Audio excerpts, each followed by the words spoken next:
Hola, mi nombre es Lucía, soy licenciada en Derecho, soy profesora de enfermería de la parte de legislación sanitaria. En el vídeo de hoy vamos a hablar del título 1 de la Ley General de Sanidad. El título 1 se titula del Sistema de Salud. El capítulo 1 comienza en el artículo número 3.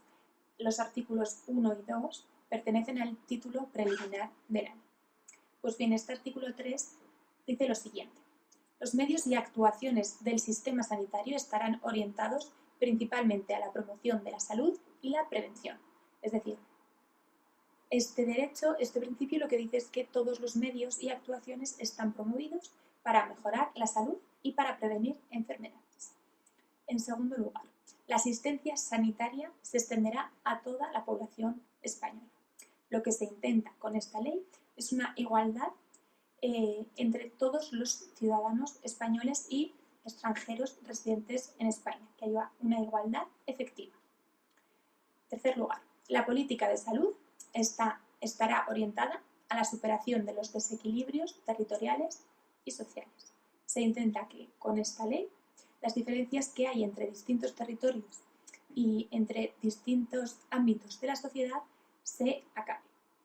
Y cuarto, las políticas, estrategias y programas de salud integrarán activamente en sus objetivos y actuaciones el principio de igualdad entre hombres y mujeres, evitando que, por sus diferencias físicas o por sus estereotipos sociales, se produzcan discriminaciones entre ellos. Es decir, principios generales del artículo número 3. Todos los medios y actuaciones del sistema sanitario se van a promover para proteger la salud y la prevención de enfermedades. La asistencia sanitaria va a ser para toda la población española y se va a realizar en condiciones de efectiva igualdad. En tercer lugar, hay que acabar con los desequilibrios territoriales y sociales. Y además, todas las políticas, estrategias y programas de salud estarán orientados y basados en el principio de igualdad entre hombres y mujeres. Artículo 4. Tanto el Estado como las comunidades autónomas y los demás administraciones públicas organizarán y desarrollarán todas las acciones sanitarias a las que se refiere este título dentro de una concepción integral del sistema sanitario. Es decir, el Estado y las comunidades autónomas son competentes para organizar y desarrollar todo lo necesario para que haya un sistema sanitario integral. En segundo lugar, las comunidades autónomas van a crear los servicios de salud dentro del marco de la ley y de sus estatutos de autonomía. La ley encarga a las comunidades autónomas que creen servicios de salud. Son ellas las que van a organizar la sanidad en su comunidad autónoma. Artículo 5. Los servicios públicos de salud se organizarán de manera que sea posible articular la participación comunitaria a través de las corporaciones territoriales correspondientes en la formulación de la política sanitaria y control de ejecución. Pues se va a intentar que haya una participación de todas las corporaciones territoriales, tanto Estado, comunidades autónomas como corporaciones locales que son provincias y ayuntamientos. 2. A los efectos de dicha participación se entenderán comprendidas las organizaciones empresariales y sindicales, es decir, se va a intentar que haya una participación comunitaria de todas las administraciones públicas, de todas las corporaciones territoriales y también de las organizaciones empresariales y de las organizaciones sindicales. Artículo 6. El artículo 6 nos habla de las actuaciones de las administraciones públicas y nos dice: las actuaciones de las administraciones públicas sanitarias estarán orientadas en 1. Evidente, promover la salud y promover la protección de la salud. En segundo lugar, a promover el interés individual, familiar y social por la salud mediante la adecuada educación sanitaria de la población. Es decir, hay que educar a la población para que tengamos una adecuada sanidad. En tercer lugar, hay que garantizar cuantas acciones sanitarias se desarrollen y que vayan dirigidas a la prevención de las enfermedades y no solo a su curación. Es decir, vamos a promover acciones, programas, no solo para curar cuando ya existe esta enfermedad, sino que es muy importante fijar como objetivo la protección de las enfermedades. Cuarto, a garantizar la asistencia sanitaria en todos los casos de la pérdida de salud. Aquí lo que estamos hablando es igualdad entre todas las personas para que podamos acceder a la protección de la salud. Quinto, promover las acciones necesarias para la rehabilitación funcional y la reinserción social del paciente. Es decir, hay que promover la salud, hay que promover una adecuada educación sanitaria, hay que garantizar todas las acciones necesarias para prevenir enfermedades y no solo para curarlas, hay que garantizar el acceso de todas las personas a la salud y además hay que promover las acciones necesarias para que una vez que hayamos superado la enfermedad haya una rehabilitación funcional y reinserción del paciente. En la ejecución de lo previsto en este apartado hay que tener en cuenta la integración del principio de igualdad entre hombres y mujeres. Bueno, pues, evidentemente, no se puede hacer distinción entre hombres y mujeres ni discriminar por ninguna razón. Artículo 7. El artículo 7 nos habla de los principios de organización y funcionamiento del servicio sanitario de los sistemas sanitarios. Dice, los servicios sanitarios, así como los administrativos, los económicos y cualesquiera otros que sean precisos para el funcionamiento del sistema de salud, adecuarán su organización y funcionamiento a los siguientes principios: eficacia, celeridad, economía y flexibilidad. Es decir, para que nos acordemos, ECF, eficacia, celeridad, economía y flexibilidad. Tener cuidado porque en la primera E de eficacia hay algunas preguntas en las que en vez de eficacia ponen eficiencia. No, es eficacia, celeridad, economía y flexibilidad. El artículo 8 nos habla de dos actividades fundamentales que recoge la Ley General de Sanidad. En primer lugar, se considera como actividad fundamental del sistema sanitario la realización de los estudios epidemiológicos necesarios para orientar con mayor eficacia la prevención de los riesgos para la salud, así como la planificación y evaluación sanitaria. También tener como base un sistema organizado de información sanitaria, de vigilancia y de acción epidemiológica, es decir, estudios para controlar las epidemias que puedan surgir, actividad fundamental. Y en segundo lugar, otra actividad básica y fundamental del sistema sanitario va a ser la que incida sobre el ámbito propio de la veterinaria de salud pública, en relación con el control de higiene, la tecnología y la investigación alimentaria, así como la prevención y lucha contra zoonosis y la técnica necesaria para la evitación de riesgos en los hombres debidos a la vida animal o a sus enfermedades. Artículo 8. Dos actividades fundamentales de las que se encarga la Ley General de Sanidad. 1. Hay que hacer estudios epidemiológicos para controlar enfermedades y epidemias. Y 2. Hay que también hacer un estudio y un control sobre la veterinaria de la salud pública. El artículo 9 habla de la obligación de información y dice así: los poderes públicos deberán informar, es decir, hay una obligación, a los usuarios de los servicios del sistema sanitario público o los que estén vinculados a él, de sus derechos y de sus deberes. Es decir, no podrán, deberán, es una obligación a todos los usuarios, ¿vale? ¿De acuerdo? De los derechos y deberes que tienen los usuarios en el sistema sanitario público y los que estén vinculados a él. El artículo 10 lo que recoge son los derechos de los ciudadanos frente al sistema sanitario. Y dice así: todos tienen los siguientes derechos, todos los ciudadanos tienen los siguientes derechos con respecto a las distintas administraciones públicas sanitarias. ¿Qué derechos como ciudadanos tenemos? 1. Importantísimo: el respeto a su personalidad, dignidad humana e intimidad, sin que pueda ser discriminado por razón social, étnica, racial, de género y orientación sexual o por su discapacidad o cualquier otra circunstancia. 1.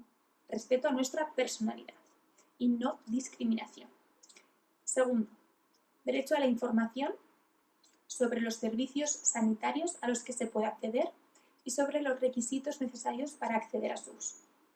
La información deberá efectuarse en formatos adecuados, siguiendo las reglas marcadas por el principio de diseño para todos. de manera que resulten accesibles y comprensibles a las personas con discapacidad. Segundo derecho. Tenemos derecho a que nos informen sobre todos los servicios sanitarios y sobre los requisitos que tenemos que cumplir para acceder a ellos.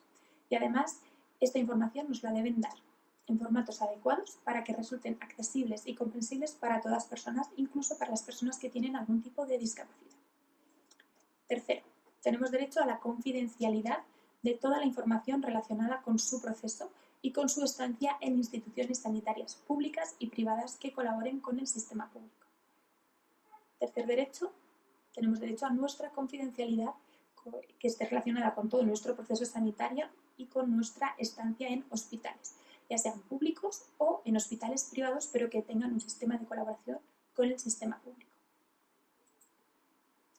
Cuarto derecho, tenemos derecho a ser advertidos de los procedimientos de pronóstico, diagnóstico y terapéuticos que se nos apliquen utilizados en función de un proyecto docente o de investigación y que en ningún caso podrá comportar peligro para nuestra salud. En este caso será imprescindible la previa autorización por escrito del paciente y la aceptación por parte del médico y de la dirección del correspondiente centro sanitario. Cuarto derecho, tenemos derecho a que nos adviertan, ¿de acuerdo?, de los procedimientos de pronóstico, diagnóstico y terapéuticos que se pueden hacer con nosotros. En cualquier caso, necesitarán siempre los facultativos una autorización previa y por escrito del paciente y la aceptación del médico y de la dirección correspondiente al centro sanitario. El 5 y el 6 están derogados. Séptimo derecho. Tenemos derecho, como ciudadanos, a que se nos asigne un médico, cuyo nombre tenemos que conocer y que será su interlocutor principal con el equipo asistencial. En el caso de ausencia, otro facultativo del equipo asumirá tal responsabilidad. Es derecho. Es decir, como ciudadanos tenemos derecho a que se nos asigne un médico al que conozcamos su nombre y será la persona a la que nuestro interlocutor cuando tengamos algún problema. El 8 y el 9 están derogados. Bien, derecho a participar de las instituciones comunitarias en las actividades sanitarias en los términos establecidos en esta ley y en las disposiciones que se desarrollan. Pues derecho a participar en instituciones sanitarias. El 11 está derogado. El 12. Como ciudadanos tenemos derecho a utilizar las vías de reclamación y de propuesta de sugerencias en los plazos previstos. En uno u otro caso deberán recibir respuesta por escritos en los plazos que reglamentariamente se establezcan. Es decir, los ciudadanos tienen derecho a utilizar las vías de reclamación y de propuesta de sugerencias pues que estén previstas. 13. Como ciudadanos tienen derecho a elegir el médico y los demás sanitarios titulados de acuerdo a las condiciones contempladas en esta ley, en las disposiciones que se dicten para su desarrollo y en las que regulen el trabajo sanitario de los centros de salud. Es decir, los ciudadanos tienen derecho, en el número 7, a que se les asigne un médico y en el número 13, además, dicen que tienen derecho a elegir ese médico dentro de los profesionales que trabajan en los centros de salud. 14. Derecho a obtener los medicamentos y productos sanitarios que se consideren necesarios para promover, conservar y restablecer su salud, en los términos que reglamentariamente se establezcan por la Administración del Estado. Es decir, como ciudadanos tienen derecho a obtener los medicamentos y productos que se les han recetado. 15. Respetando el peculiar régimen económico de cada servicio sanitario, los derechos contemplados en los apartados 1, 3, 4, 5, 6, 7, 9 y 11 serán ejercidos también con respecto a los servicios sanitarios privados. Aquí finalizan los derechos del ciudadano.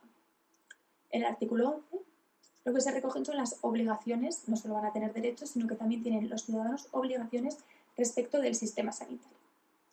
Y dice así: serán obligaciones de los ciudadanos con las instituciones y organismos del sistema sanitario las siguientes. 1. Cumplir las prescripciones generales de naturaleza sanitaria comunes a toda la población, así como las específicas determinadas por los servicios sanitarios. Es decir, cumplir con las prescripciones generales que se le da al ciudadano. Tiene obligación. 2. Tiene obligación el ciudadano de cuidar las instalaciones y de colaborar con el mantenimiento de las instituciones sanitarias. 3. Tiene obligación el ciudadano de responsabilizarse del uso adecuado de las prestaciones ofrecidas. Además, en lo que a esto se refiere, sobre todo hace incidencia en utilización de los servicios, los procedimientos de baja o incapacidad permanente y de prestaciones terapéuticas y sociales. Es decir, el ciudadano tiene derecho a este acceso de este tipo de prestaciones, pero tiene la obligación de utilizarlas correctamente, sobre todo en relación con los servicios, con las bajas laborales, con incapacidades permanentes y con prestaciones terapéuticas y sociales. El artículo 12 hace mención a el gasto médico y su destino para evitar desigualdades. Dice así: los poderes públicos orientarán sus políticas de gasto sanitario en orden a corregir desigualdades sanitarias y garantizar la igualdad de acceso a todos los servicios sanitarios públicos en todo territorio español. Es decir, el gasto sanitario tiene que estar enfocado en corregir desigualdades sanitarias en todo el territorio. Y esto es algo que ya hemos visto y es uno de los principios de esta ley, es decir, intentar corregir las desigualdades tanto territoriales como sociales. El artículo 13 dice lo siguiente: el Gobierno aprobará las normas precisas para evitar el intrusismo profesional y la mala práctica. El artículo 14 hace mención a la elección del médico en atención primaria. Dice que los poderes públicos procederán, mediante el correspondiente desarrollo normativo, a la aplicación de la facultad de elección de médico de atención primaria en el área de salud. En los núcleos de población de más de 250.000 habitantes podrá elegir entre el conjunto de la ciudad. Es decir, es un derecho del ciudadano poder elegir entre el médico de atención primaria dentro del área de salud. En los núcleos de población de más de 250.000 podrá elegir entre todos los de su ciudad. Entre todos los de su ciudad, que la verdad que es un derecho muy importante que se le da al ciudadano. Artículo 15. Derecho a un servicio especializado hospitalario. Dice así: una vez superadas las posibilidades de diagnóstico y tratamiento en la atención primaria, los usuarios del Sistema Nacional de Salud tienen derecho, en el marco de su área de salud, a ser atendidos en los servicios especializados hospitalarios. Es decir, una vez que nos han atendido en atención primaria, tenemos derecho a que nos atiendan en un centro hospitalario, en un servicio especializado. 2. El Ministerio de Sanidad y Consumo acreditará servicios de referencia a los que podrá acceder todos los usuarios del Sistema Nacional de Salud una vez superadas las posibilidades de diagnóstico y tratamiento de los servicios especializados de cada comunidad autónoma donde resida. El artículo 16 nos habla de los ciudadanos que no tienen derecho a los servicios de salud, a la asistencia de los servicios de salud. Dice lo siguiente: las normas de utilización de los servicios sanitarios serán iguales para todos, independientemente de la condición en la que acceda cada uno. En consecuencia, los usuarios que no tienen derecho a la asistencia en los servicios públicos, así como los previstos en el artículo 80 de esta ley, pueden acceder a los servicios sanitarios con la consideración de pacientes privados, de acuerdo a los siguientes criterios. Es decir, tú no tienes derecho a la asistencia en los servicios públicos de salud como servicio público, puedes acceder a él como un paciente privado, pero tienes que seguir estos criterios. 1. En relación con la atención primaria, se les va a aplicar a estos pacientes las mismas normas sobre asignación de equipos y libre elección de los usuarios. Es decir, aunque tengas la consideración de un paciente privado, en lo que respecta a la atención primaria, se te van a aplicar las normas de asignación de equipos y la de libre elección de los facultativos. En segundo lugar, respecto del ingreso en los hospitales, se van a efectuar a través de la unidad de admisión del hospital, es decir, igual que el resto de los enfermos. Además, por medio de una lista única, por lo que no va a existir un sistema diferente de acceso entre los pacientes que vienen con derecho al servicio público y los que son pacientes privados.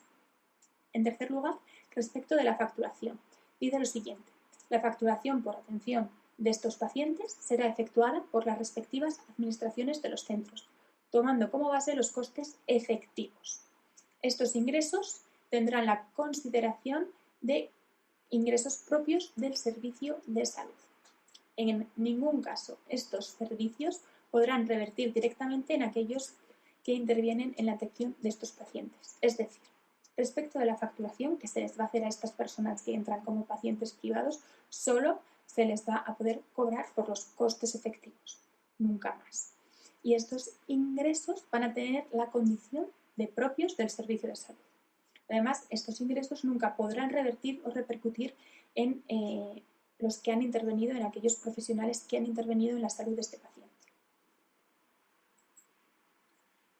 El artículo 17 nos dice lo siguiente: las administraciones públicas obligadas a atender sanitariamente a los ciudadanos no abonarán a estos los gastos que puedan ocasionarse por la utilización de servicios sanitarios distintos de aquellos que les correspondan en virtud de lo dispuesto en esta ley, en las disposiciones que se dicten para su desarrollo y en las normas que aprueben las comunidades autónomas en el ejercicio de sus competencias.